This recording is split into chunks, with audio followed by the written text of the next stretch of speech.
আসসালামু আলাইকুম। আমন্ত্রণ বাংলা ভিশন সংবাদে। আপনাদের সঙ্গে থাকছি সেলিনা তাওহিদ। শুরুতেই জানিয়ে দেব পায়োনিয়ার ইন্স্যুরেন্স সংবাদ শিরোনাম। চলছে রাষ্ট্রীয় শোক। গুলশানে নিহত 20 জনের কফিনে কাল শ্রদ্ধা জানাবেন প্রধানমন্ত্রী। বাংলাদেশের পাশে থাকবে জাপান, আশ্বাস সফররত প্রতিমন্ত্রীর। নিরাপত্তা ত্রুটি ও সন্ত্রাসীদের ক্ষমতার দাপটেই গুলশানের ঘটনা, অভিযোগ খালেদা জিয়া। দেশ নিরাপদ করতে ভেদাভেদ ভুলে ঐক্যের আহ্বান। বিদেশি কোনো সংযোগ নেই গুলশান জঙ্গিদের, বলেছেন স্বরাষ্ট্রমন্ত্রী। জড়িতদের ব্যাপারে আরও তথ্য আছে, দাবি হানিফের। নিহত জঙ্গিদের পাল্টাপাল্টি পরিচয়, ফেসবুকে ঝড়, প্রশ্নবিদ্ধ নিশ্চিত্র নিরাপত্তা। গুলশান ট্র্যাজেডি নিয়ে রাজনীতি না করার আহ্বান বিশ্লেষকদের। দেখছিলেন পায়োনিয়ার ইন্স্যুরেন্স সংবাদ শিরোনাম।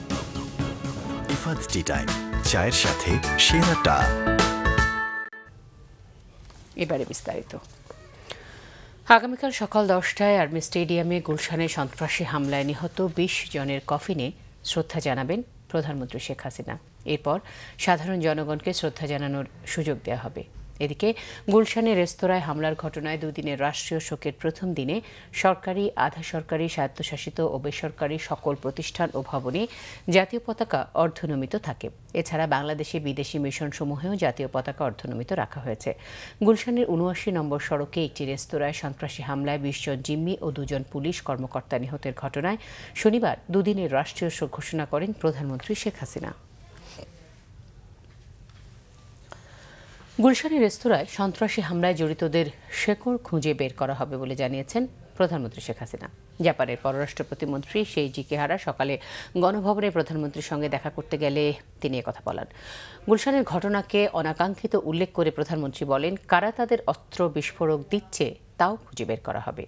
সাম্প্রতিক সময়ে ধর্মযাজক সহ বিভিন্ন হত্যা হামলার ঘটনা উল্লেখ করে তিনি বলেন, যারা এসব হামলা করেছে তাদের অনেককেই গ্রেফতার করা হয়েছে। ফ্রান্স, বেলজিয়াম, ভারত ও জাপানে সন্ত্রাসী হামলার ঘটনাও তুলে ধরেন শেখ হাসিনা। সন্ত্রাসের বিরুদ্ধে ঐক্যবদ্ধভাবে লড়াইয়ের অঙ্গীকার করেন বাংলাদেশের প্রধানমন্ত্রী ও জাপানের পররাষ্ট্র প্রতিমন্ত্রী। সন্ত্রাসী হামলায় নিহত 7 জাপানির মরদেহ ময়নাতদন্ত শেষে হস্তান্তর করা হবে বলেও দেশটির পররাষ্ট্র প্রতিমন্ত্রীকে জানান প্রধানমন্ত্রী।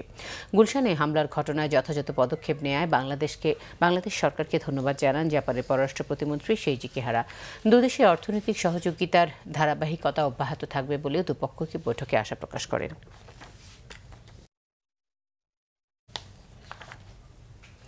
বিলম্ব না করে ভেদাভেদ ভুলে দল মত নির্বিশেষে সন্ত্রাস বিরোধী ঐক্য গড়ে তোলার আহ্বান জানিয়েছেন বিএনপি চেয়ারপারসন বেগম খালেদা জিয়া। তিনি বলেন, গুলশানে স্প্যানিশ রেস্টুরেন্টে পৈশাচিক হামলার ঘটনা ফুটে উঠেছে নিরাপত্তা ব্যবস্থার দুর্বলতা, ত্রুটি এবং সন্ত্রাসীদের প্রকট সমর্থন।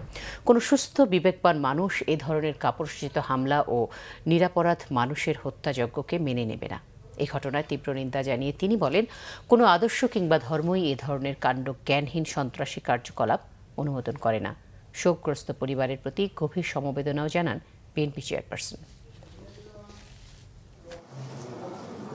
গুলশান কার্যালয়ে সংবাদ সম্মেলনের শুরুতেই গুলশানের স্প্যানিশ রেস্টুরেন্টে পৈশাচিক হত্যাকাণ্ডের তীব্র নিন্দা জানান বিএনপি চেয়ারপারসন বেগম খালেদা জিয়া। এই পৈশাচিক সন্ত্রাসী হামলা এবং নারী সহ দেশি বিদেশি নির্দোষ নাগরিকদের এভাবে হত্যার ঘটনার নিন্দা করার কোনো ভাষা নেই। আমরা গভীর বেদনাহত ও ক্ষুব্ধ এই বিকারগ্রস্ততার প্রতি আমরা তীব্র ঘৃণা প্রকাশ করছি। শোকাহত পরিবারবর্গের প্রতি গভীর সমবেদনা জানাচ্ছি। তাদের নিজ নিজ পরিবার এবং ইতালি, জাপান, যুক্তরাষ্ট্র ও ভারতের সরকার এবং জনগণের প্রতি সমবেদনা জানাচ্ছি। কোনো সুস্থ ও বিবেকবান মানুষ এ ধরনের কাপুরুষোচিত হামলা ও নিরপরাধ মানুষের হত্যাযজ্ঞকে মেনে নিতে পারে না। কোনো আদর্শ কিংবা ধর্ম এ ধরনের কাণ্ডজ্ঞানহীন সন্ত্রাসী কার্যকলাপ অনুমোদন করে না। এই ঘটনায় আমাদের নিরাপত্তা অবস্থার দুর্বলতা ও ত্রুটি এবং সন্ত্রাসীদের সামর্থ্য প্রকটভাবে ফুটে উঠেছে। দৃশ্যমান শত্রুর তুলনায় অদৃশ্য শত্রুর হামলা মোকাবেলা এবং তাদের দমন করা অনেক কঠিন। এ কথা জানি বলেই আমরা এতটা উৎকণ্ঠিত। বিপদের দিনে সহানুভূতি ও সহায়তার প্রস্তাব নিয়ে যেসব বন্ধুরাষ্ট্র পাশে দাঁড়িয়েছে তাদের ধন্যবাদ জানান বিএনপি চেয়ারপারসন। আমাদের এই বিপদের দিনে সহানুভূতি ও সহায়তার প্রস্তাব নিয়ে যেসব বন্ধুরাষ্ট্র বাংলাদেশের পাশে দাঁড়িয়েছে আমি তাদের ধন্যবাদ জানাই। আমি আশা করি আমাদের রাষ্ট্রীয় সার্বভৌমত্বের প্রতি শ্রদ্ধা বজায় রেখে তারা সন্ত্রাস মোকাবেলায় সম্ভব সব ধরনের সহযোগিতা অব্যাহত রাখবে। তবে নির্দিষ্ট ভূখণ্ডে সন্ত্রাস মোকাবেলায় প্রথম কর্তব্য হচ্ছে সে দেশের সরকার ও জনগণের। সন্ত্রাস দমন কার্যক্রমকে রাজনৈতিক প্রতিপক্ষ দমনের হাতিয়ার হিসেবে ব্যবহার করতে গেলে এই সংকট আরও প্রকট আকার ধারণ করবে।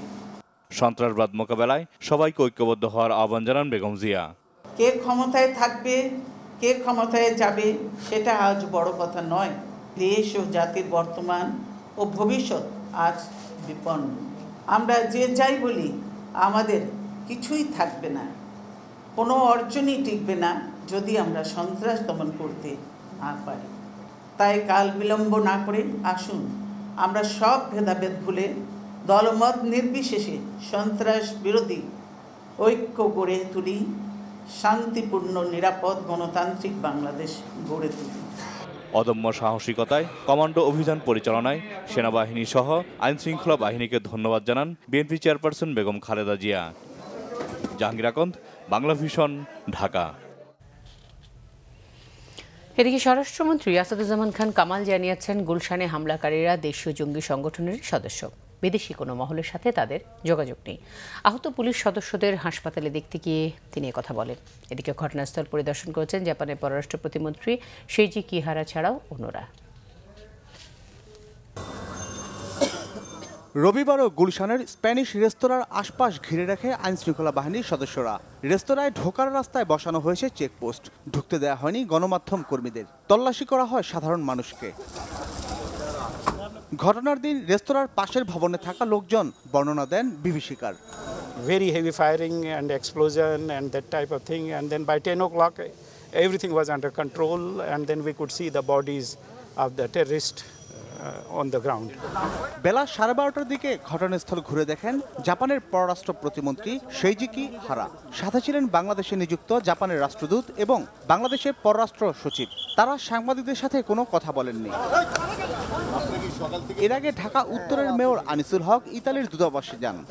উনি বলছেন যে আমরা বাংলাদেশিদের সঙ্গে আছি, আমরা ভয় পাইনি, কষ্ট পেয়েছি কিন্তু ভয় পাচ্ছি না। সিআইডির ক্রাইম সিন ইউনিট এবং ডিএমপির বোম্ব ডিসপোজাল ইউনিট সহ অন্যান্য গোয়েন্দা সংস্থার লোকজনও ঘটনাস্থল পরিদর্শন করে আলামত সংগ্রহ করেন। কালকে যে আমাদের যে সমস্ত আপনার এখানে কার্যক্রম হয়েছে এটা কিছু আপনার বাকি আছে, এগুলো আমরা করার জন্য আসছি। নিহতদের প্রতি শ্রদ্ধা জানান বিভিন্ন শ্রেণী পেশার মানুষ। এই শোক আমরা বয়ে বেড়াবো, আর আমরা এই ধরনের ঘটনার পুনরাবৃত্তি হতে চাই না। যারা গেছে চলে গেছে, এই পৃথিবীর মানুষ, আমি বলি জয় মানুষ, কারণ মানুষ ছাড়া আর কিছু নাই। এই ঘটনার মধ্য দিয়ে আমাদের চোখ খুলে দিয়েছে এবং আমাদেরকে আসলে এই ধরনের ঘটনা মোকাবেলায় এক ধরনের সক্ষমতা অর্জনের সুযোগও দিয়েছে। এদিকে হামলার ঘটনায় আহত পুলিশ সদস্যদের দেখতে ইউনাইটেড হাসপাতালে আসেন স্বরাষ্ট্রমন্ত্রী ও আইনশৃঙ্খলা বাহিনীর ঊর্ধ্বতন কর্মকর্তারা। হামলাকারীরা বিদেশি নয় বলে দাবি করেন স্বরাষ্ট্রমন্ত্রী। অভিযানে নিহত হয়েছেন এই কমান্ডো অভিযানে এরা সবাই কিন্তু বাংলাদেশি, সবাই বাংলাদেশি এবং এরা কোনো বিদেশি নয় এবং বিদেশির সঙ্গে এদের কানেকশন আছে বলে আমাদের মনে হয় না। দেশের লোকজনের পরামর্শে এরা কাজ করছে। জঙ্গি ও সন্ত্রাসবাদের বিরুদ্ধে সামাজিক আন্দোলন গড়ে তুলতে সকলের প্রতি আহ্বান জানান স্বরাষ্ট্রমন্ত্রী। জিয়া খান, বাংলা ভিশন, ঢাকা। গুলশানে সন্ত্রাসী হামলায় জড়িত আরও অনেকের তথ্য গোয়েন্দা বাহিনীর হাতে এসেছে বলে জানিয়েছেন আওয়ামী লীগের যুগ্ম সাধারণ সম্পাদক মাহবুবুল আলম হানিফ। তিনি বলেন, যেই জড়িত থাকুক কাউকেই ছাড় দেওয়া হবে না। জঙ্গি, সন্ত্রাসী ও যুদ্ধাপরাধীদের সঙ্গ না ছাড়লে বিএনপির সাথে জাতীয় ঐক্য হবে না বলেও মন্তব্য করেন তিনি।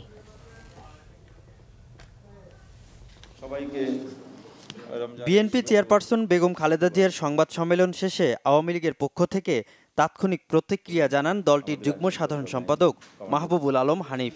সংবাদ সম্মেলনে বিএনপি নেত্রী জাতীয় ঐক্যের কথা বললেও আন্তরিকতা নিয়ে প্রশ্ন তোলেন হানিফ।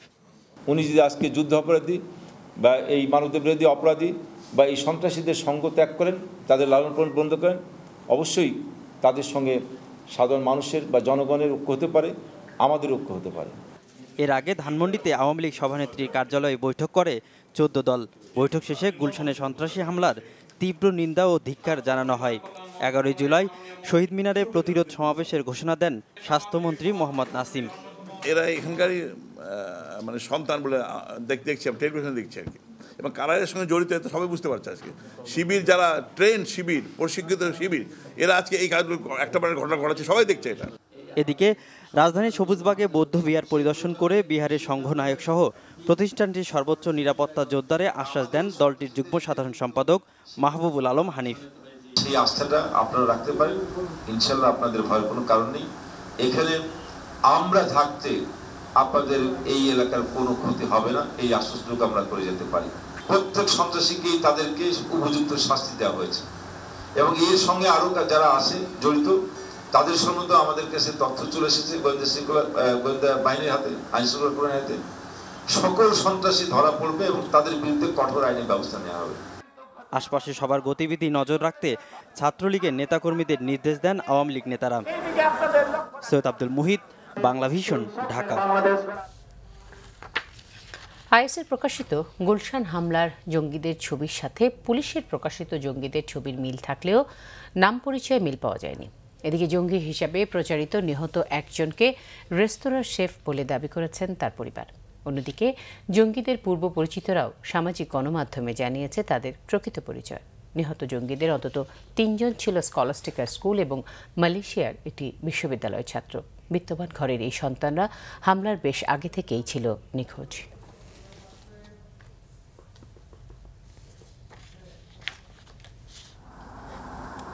শনিবার গুলশানের রেস্তোরাঁয় থান্ডারবোল্ট অপারেশনে 6 সন্ত্রাসী নিহতের কিছুক্ষণ পর 5 জঙ্গিকে নিজেদের কর্মী দাবি করে ছবি প্রকাশ করে আইএস।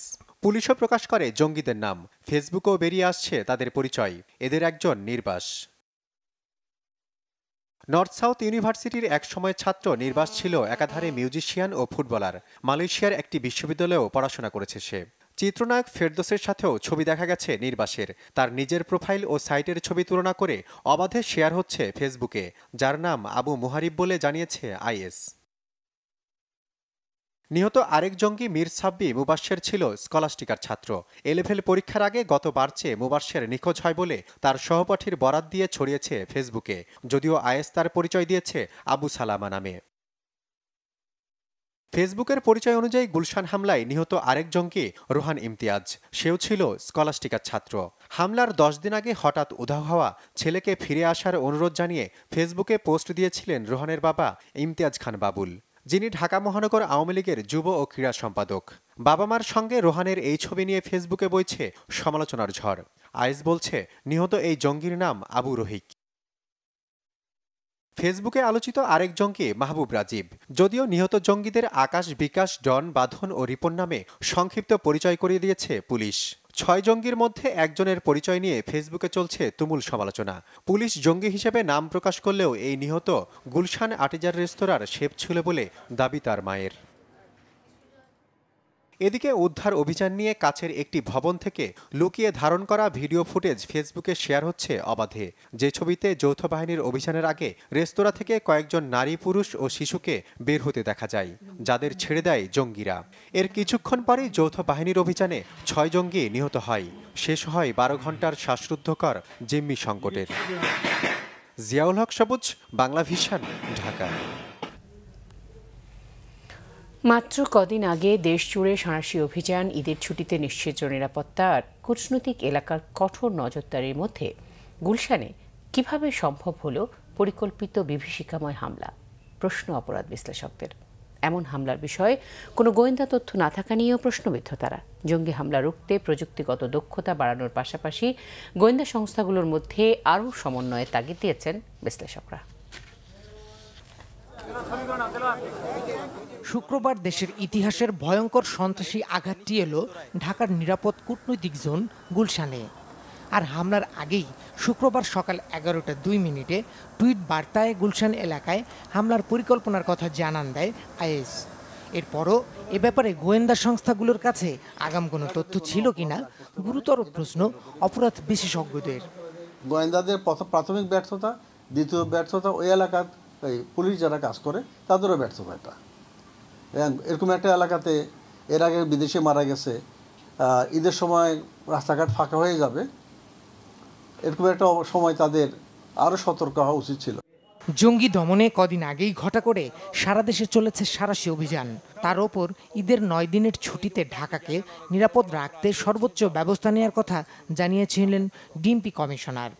জনগণের জানমাল নিরাপত্তা রক্ষার্থে যাতে চুরি ডাকাতি ছিনতাই এই সময় না হয়, আমাদের পুলিশের তৎপরতা আমরা ব্যাপকভাবে বৃদ্ধি করব। নিরাপত্তার কোনো ঘাটতি নেই আশ্বস্ত করেছিলেন স্বয়ং স্বরাষ্ট্রমন্ত্রীও। ঢাকার নিরাপত্তা, আমাদের যথেষ্ট পরিমাণ নিরাপত্তা এখানে রয়েছে। আমাদের ঢাকার মার্কেটগুলোতে, আবাসিক এলাকাগুলোতে আমাদের টহল পুলিশ থাকবে। গুলশান 2-এর 79 নম্বর সড়কটিতে বেশ কটি দেশের দূতাবাস ছাড়াও রয়েছে একটি রাজনৈতিক দলের প্রধানের বাসভবন। আর পুরো গুলশান এলাকাটিও রয়েছে সিসিটিভি নজরদারিতে। কিন্তু হামলার আগে পরিকল্পনাদের আনাগোনা কি এড়িয়ে গেছে সিসিটিভির চোখ? টুইটার নিয়ে কি আসলে গবেষণা করার মতো সেল, ফেসবুক নিয়ে সিরিয়াস গবেষণা করার মতো সেল গোয়েন্দা সংস্থা আসলে কি করে কিনা? জঙ্গি সংগঠনগুলো তারা যেভাবে কাজ করছে ঠিক বিপরীতে আমাদের যত বাগাড়ম্বর আমরা করছি না কেন, আমরা কিন্তু সেইভাবে আমরা সিকিউরিটি মেজারটা আসলে খুব সিরিয়াসলি ফোকাস দিয়ে করছি না। গোয়েন্দা সংস্থাগুলোর আরও সতর্ক থাকা জরুরি মনে করেন বিশ্লেষকরা। দীপন দেওয়ান, বাংলা ভিশন, ঢাকা। সুরক্ষিত গুলশান এলাকায় জিম্মি করে হত্যার ঘটনা সন্ত্রাস ও জঙ্গিবাদে নতুন মাত্রা যোগ করল বলে মনে করছেন কূটনৈতিক ও নিরাপত্তা বিশ্লেষকরা। রাজনীতিকরণ না করে এই ঘটনাকে সন্ত্রাসী কাজ হিসেবে দেখে সন্ত্রাসীদের দমনে ঐক্যবদ্ধ প্রতিরোধের আহ্বান তাদের। বিগত সময়ে দেশে বেশ কিছু জঙ্গি হামলার ঘটনা ঘটলেও তার বেশিরভাগই ছিল ব্যক্তিবিশেষকে লক্ষ্য করে। তবে পরিকল্পিতভাবে জিম্মি করে সন্ত্রাসী হামলার ঘটনা দেশে এই প্রথম, যা গুলশানের স্প্যানিশ রেস্তোরাঁয় হয়েছে। আন্তর্জাতিক অঙ্গনে দেশের ভাবমূর্তি ক্ষুণ্ণ করে বৈশ্বিকভাবে আলোড়ন সৃষ্টি করতেই সন্ত্রাসীরা জিম্মি করে বিদেশিদের হত্যা করেছে বলে মনে করছেন বিশ্লেষকরা। যারা জঙ্গি আক্রমণ করেছে তারা হচ্ছে কম্প্যারেটিভলি ট্রেন্ড, একটু নিরাপত্তামূলকভাবে সুরক্ষিত এলাকার ভেতরে এটা করা হয়েছে। তো এই পুরো বিষয়টা দেখলে বোঝা যাবে যে এটি জঙ্গি সংখ্যার একটা নতুন মাত্রা যোগ করলো। তো আন্তর্জাতিক চ্যানেলগুলো যেগুলো আছে, CNN, BBC, Al Jazeera, even NDTV ইন্ডিয়ার, তারাও কিন্তু এটা ঘটনা প্রায় লাইভ এটাকে প্রকাশ করেছে। আমরা ভেতর থেকে খুব তথ্য না পেলেও বাইরের পৃথিবীর মানুষ কিন্তু এটা সম্পর্কে জেনেছে। বাংলাদেশ শান্তিপূর্ণ, সহনশীল একটা দেশ হিসাবে আমরা যেই ভাবমূর্তিটা ছিল সেটা কিন্তু আজকে প্রশ্নের মুখে। সন্ত্রাসীদের মোকাবেলায় ঐক্যবদ্ধ প্রতিরোধ গড়ে তোলার আহ্বান জানান বিশ্লেষকরা। এই হুমকিটাকে মোকাবেলা করার জন্যই আমাদেরকে মনোযোগী হওয়া দরকার, এবং এটার সাথে যদি অন্যান্য বিষয়কে আমরা জড়ো করে ফেলি বা গুলিয়ে ফেলি, তাহলে কিন্তু এই মনোযোগটা সেই পরিমাণ শক্তিশালী থাকে না। এবং প্রয়োজন হলে এই ধরনের একটা হুমকিকে মোকাবেলা করার জন্য শুধু সরকার না, সরকারের বাইরে যারা আছেন তাদের সবাইকে নিয়ে আমরা কিভাবে একটা ঐক্যমতে ঐক্যমত্য তৈরি করতে পারি সেটাও আমাদের ভেবে দেখা দরকার। গতকালের যে আক্রমণটা করা হলো এটিও আইএসের উদ্দেশ্য প্রসারিত করে না। এখানে প্রসারিত যেটি করে সেটি হচ্ছে যে বাংলাদেশের আভ্যন্তরীণ রাজনীতি। শুধু জঙ্গি খুঁজলেই জঙ্গি মোকাবেলা হবে না। এই জঙ্গিকে যারা অস্ত্র দিয়েছে, যারা এদেরকে অর্থ দিয়েছে এবং আক্রমণ করার জন্য আদেশ দিয়েছে, তাদের আর জঙ্গিদের একসাথে দেখতে হবে। এ ঘটনা থেকে শিক্ষা নিয়ে ভবিষ্যৎ প্রস্তুতি নেওয়ার আহ্বান তাদের। ইমরুল কায়েস, বাংলা ভিশন, ঢাকা। এবারে বাংলালিংক ঈদ ফেস্ট ইফতার বাজার সংবাদ।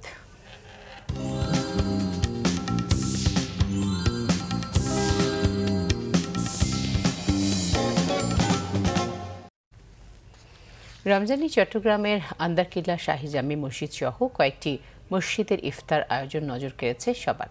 মক্কা মদিনার আদলে ইফতারের রেওয়াজ চালু হওয়ায় এই আগ্রহ তাদের। ধনী দরিদ্র ভেদাভেদ ভুলে এক কাতারে সামিল হয় ওই ইফতার অনুষ্ঠানে। মোগল আমলে নির্মিত চট্টগ্রামের আন্দরকিল্লা মসজিদ। ১৯৯৬ সাল থেকে মসজিদের বিশাল আঙ্গিনায় রমজানে আয়োজন করা হয় সুবিশাল ইফতার। তাদের সাথে এবার নতুন করে গণ ইফতারের রেওয়াজ চালু করেছে প্রিমিয়ার বিশ্ববিদ্যালয় মসজিদ সহ আরও কয়েকটি মসজিদ। একত্রে অনেকে বসে ইফতারিতে ভালো লাগার কথা জানালেন রোজাদাররা। ৩০ রোজা পর্যন্ত ইনশাআল্লাহ এখানে ইফতার করব। এখানে ইফতার করতে অনেক ভালো লাগে। আমি প্রত্যেকদিন এখানে ইফতারি করি, ভালোভাবে খাইতে পারি সবার সাথে একসাথে। ইফতারের সময় মক্কা মদিনার আদলে সবাইকে এক কাতারে বসার প্রথম উদ্যোগ নেওয়ার কথা জানালেন আন্দরকিল্লা শাহী জামে মসজিদের খতিব। রমজান মাস হলো সহমর্মিতার মাস, মানুষের সাথে মিল মহাব্বতের মাস। নিজে ইফতার করি, আমার ক্ষমতা অনুসারে অন্য ভাইকে আমি ইফতার করাবার জন্য চেষ্টা করা দরকার মনে করি আমি। তাহলে মানুষের মনে মহাব্বত, একজন আরেকজনের জন্য মহাব্বত, প্রেম, ভালোবাসার সৃষ্টি হবে। সংযম সহানুভূতির মাস রমজানের এই ইফতার আয়োজন ধনী গরিবকে এক কাতারে আনায় গরিবের কষ্ট কিছুটা হলেও কমবে বলে মনে করেন সচেতন নাগরিকরা। Bangla vision news desk. এবারে থাকছে রুহ আফসা ঈদ বাজার সংবাদ।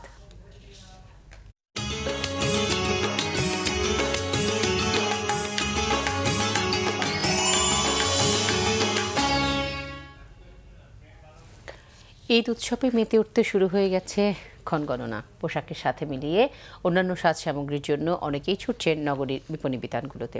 রাজধানীর মার্কেটগুলোতে শেষ মুহূর্তে চলছে মানুষের আনাগোনা আর কেনাকাটার ব্যস্ততা। তবে গুলশান ট্র্যাজেডি আর থেমে থেমে বৃষ্টির কারণে শেষ মুহূর্তের কেনাকাটায় কিছুটা ভাটা পড়েছে বলে জানিয়েছেন ক্রেতা বিক্রেতারা। এদিকে বিপণী বিতানগুলোতে জোরদার করা হয়েছে নিরাপত্তা ব্যবস্থা। প্রকৃতির বৈরী আবহাওয়া অনেকটাই যেন বাদ সাধছে ঈদের শেষ মুহূর্তের কেনাকাটায়। নিরুপায় হয়ে অনেকেই ভিজে ভিজেই আসছেন মার্কেটগুলোতে। গুলশান ট্র্যাজেডির পর নগরীর অভিজাত শপিং মলগুলোতে অন্য যে কোনো সময়ের তুলনায় বাড়ানো হয়েছে নিরাপত্তা ব্যবস্থা। দেশের যে ভাবমূর্তি নষ্ট করার জন্য অনেক কিছু হচ্ছে, তো ভালো একটা ব্যবস্থা, সিকিউরিটির জন্য অন্তত ভালো। আমরা এখানে শপিং করতে আসছি নিজেদের ইচ্ছা মতো, এখানে তার কারো কোনো দোষ নাই। এখানে কিছু হইলে এখানে সরকার জবাবদিহি করবার, যারা করবে তাদের প্ল্যান করা, আমরা কি করব? দেশের সাম্প্রতিক পরিস্থিতির কারণে অনেকটা ভয় নিয়ে মার্কেটে যাচ্ছেন ক্রেতারা। চলছে শেষ মুহূর্তের কেনাকাটা। পোশাকের সাথে মিলিয়ে চুড়ি, কানের দুল, নানা ধরনের কসমেটিক্স কিনতে ব্যস্ত মেয়েরা। নিজের জন্য ড্রেস কিনা হয়ে গেছে, আর বেবির জন্য ব্যান্ড দেখতেছি। আসার সময় একটু ভয় লাগলো, বের হব কিনা, কোথায় আবার কোন মার্কেটে আবার কোন প্রবলেম হয় কিনা। শেষ মুহূর্তে বেচা বিক্রি বাড়বে এমনটা আশা থাকলেও কিছুটা ভাটা পড়েছে বলে মনে করছেন বিক্রেতারা। গুলশান ট্র্যাজেডির পর আমাদের সেলগুলো একটু কমে গেছে, হয়তো মানুষ একটু আতঙ্ক ফিল করছে যে আমরা যাব কি, এখন দেশের যে পরিস্থিতি, লং টাইম ছুটি সব মিলিয়ে, তারপরে বাইরের অবস্থা বা ওয়েদারের অবস্থা তেমন একটা ভালো না, সব মিলিয়ে কাস্টমার একটু কম আসছে। প্রয়োজন থাকলে হয়তো ঘর থেকে বের হচ্ছে না। ঈদের আনন্দ কেবল নিজের জন্য নয়, সবার সাথে এই আনন্দ ভাগ করে নিতে প্রিয় মানুষদের জন্য উপহার কিনছেন কেউ কেউ। এদিকে ঈদ উদযাপনের জন্য শিশুদের প্রস্তুতিরও যেন শেষ নেই। আমি ওই যে ছোট মালা কিনবো, তারপর ব্যান্ড কিনবো। ঈদ তো সো এটাকে সেলিব্রেট করতেই হবে, এই জন্য লাস্ট মোমেন্টে যেই কিছু খুচরা জিনিসপত্র বাকি ওগুলো কিনতে এসেছি। জ্যোতিকা ঘোষ, বাংলা ভিশন, ঢাকা। নিচে গ্রেট ওয়াল সিরামিক সংবাদ বিরতি।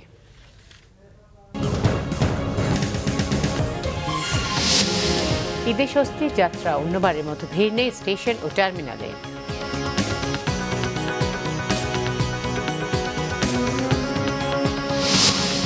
সাতক্ষীরায় পুরোহিত হত্যা চেষ্টা, অজ্ঞাত ৭-৮ জনের নামে মামলা, আটক ৩।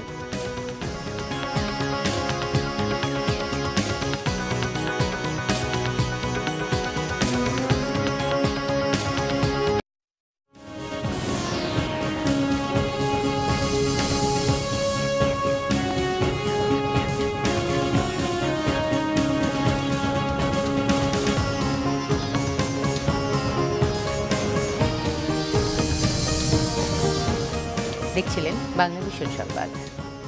ঈদের ছুটিতে বেশ স্বাচ্ছন্দ্যেই ঢাকা ছাড়ছেন নগরবাসী। তবে লম্বা ছুটিতেও রাজধানী এখনও অন্যবারের মতো ফাঁকা হয়নি।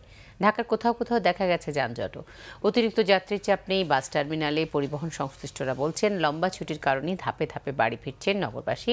মহাসড়কে যানজটও অন্যবারের তুলনায় কম। এদিকে সকালে সায়েদাবাদ বাস টার্মিনাল পরিদর্শন করে সড়ক পরিবহন ও সেতুমন্ত্রী জানান এবারের ঈদ যাত্রা আরামদায়ক করতে কাজ করছেন তিনি। তবে রেল কর্তৃপক্ষের দাবি এবার যাত্রী বেশি, অতিরিক্ত কোচ সংযোজনের পাশাপাশি রেলের সক্ষমতা বেড়েছে। এদিকে বিকেলে সদরঘাট লঞ্চ টার্মিনাল পরিদর্শন করে নৌপরিবহন মন্ত্রী শাহজাহান খান। তিনি বলেন নৌপথে ঘরমুখ মানুষের যাত্রা নির্বিঘ্ন করতে সব ধরনের প্রস্তুতি আছে মন্ত্রণালয়ের।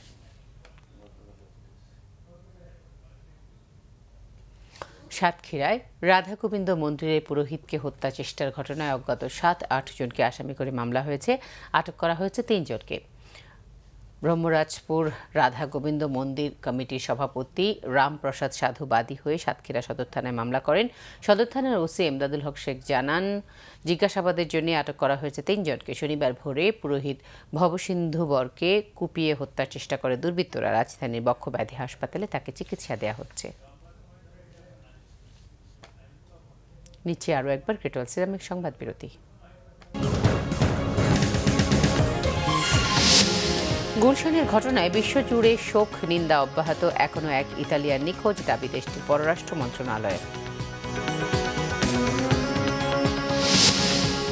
ঢাকায় সন্ত্রাসী হামলার কারণে সেপ্টেম্বরে ইংল্যান্ডে বাংলাদেশ সফর নিয়ে উদ্বিগ্ন নয় বিসিবি, জানালেন পাপন।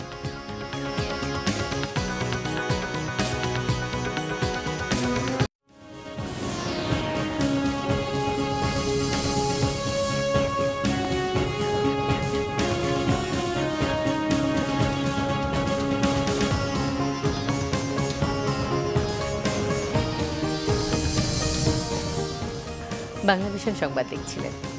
আমিন জুয়েলার্স আন্তর্জাতিক সংবাদ।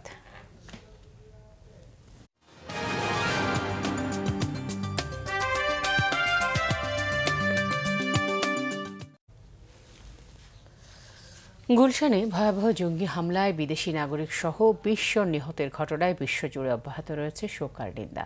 নিহতদের স্মরণে রাষ্ট্রীয় শোক পালন করেছে ইতালি। এদিকে এখনও এক ইতালি নাগরিক নিখোঁজ রয়েছে বলে দাবি করেছে দেশটির পররাষ্ট্র মন্ত্রণালয়। বিস্তারিত রয়েছে ডেস্ক রিপোর্টে। এমন বর্বর নৃশংস হামলা এর আগে কখনো দেখেনি বাংলাদেশ। শুক্রবার জঙ্গিদের নির্মম হত্যাযজ্ঞে রক্তে ভিজে যায় গুলশানের হলে আর্টিজান রেস্টুরেন্টটি। প্রাণ হারায় 3 বাংলাদেশি, ইতালির 9 ও জাপানের 7 নাগরিক সহ 20 জন। এমন বর্বরতায় শোকাহত বিশ্বের বিভিন্ন দেশও। হামলায় নিহত 7 জাপানি নাগরিকই ছিলেন দেশটির আন্তর্জাতিক সহায়তা সংস্থা জাইকার প্রকৌশলী। তাদের একজন 32 বছর বয়সী মাকোতো ওকামুরা। প্রাণপ্রিয় সন্তানের এমন নৃশংস মৃত্যু মেনে নিতে পারছেন না মাকোতোর বাবা। ওর মৃত্যু আমরা মানতে পারছি না, কিভাবে আমরা ওর মরা মুখ দেখব? ভেঙে পড়েছেন তার মাও।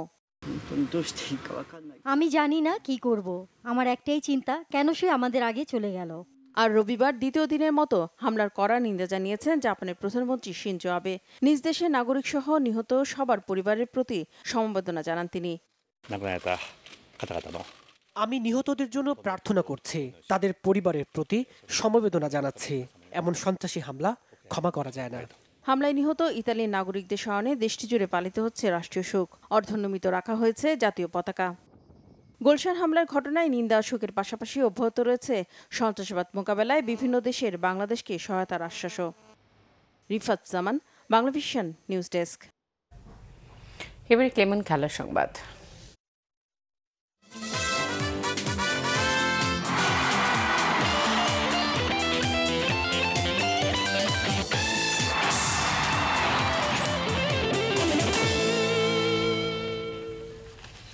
গুলশানে সন্ত্রাসী হামলার কারণে সেপ্টেম্বরে ইংল্যান্ডের বাংলাদেশ সফর নিয়ে উদ্বিগ্ন নয় বিসিবি।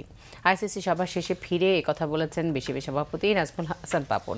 সভায় টেস্ট ক্রিকেটকে দ্বিস্তর করার বিষয়ে কোনো সিদ্ধান্ত হয়নি বলেও জানান বিসিবি সভাপতি। গুলশানের ট্র্যাজেডিতে সেপ্টেম্বরে ইংল্যান্ডের বাংলাদেশ সফর নিয়ে দেখা দিয়েছে অনিশ্চয়তা। ইংল্যান্ড ক্রিকেট বোর্ড জানিয়েছে বাংলাদেশ সফরের বিষয়ে তারা তাদের সরকারি নির্দেশনা অনুসরণ করবে। খেলোয়াড় ও ম্যানেজমেন্টের নিরাপত্তাকে সর্বোচ্চ গুরুত্ব দিয়ে পরিস্থিতি পর্যবেক্ষণ করছে ইসিবি। তবে গুলশানের ঘটনা ইংল্যান্ডের বিপক্ষে হোম সিরিজে কোনো নেতিবাচক প্রভাব পড়বে না বলেও আশা প্রকাশ করেন বিসিবি সভাপতি। ইংল্যান্ড দলকে সর্বোচ্চ নিরাপত্তা দেওয়া হবে বলেও জানান তিনি। এই ছিল এখনকার মতো। পরের সংবাদ রয়েছে রাত 10:30টায়। এর আগে 9টায় থাকছে নিউজ টপ 10 দেখার আমন্ত্রণ রইল।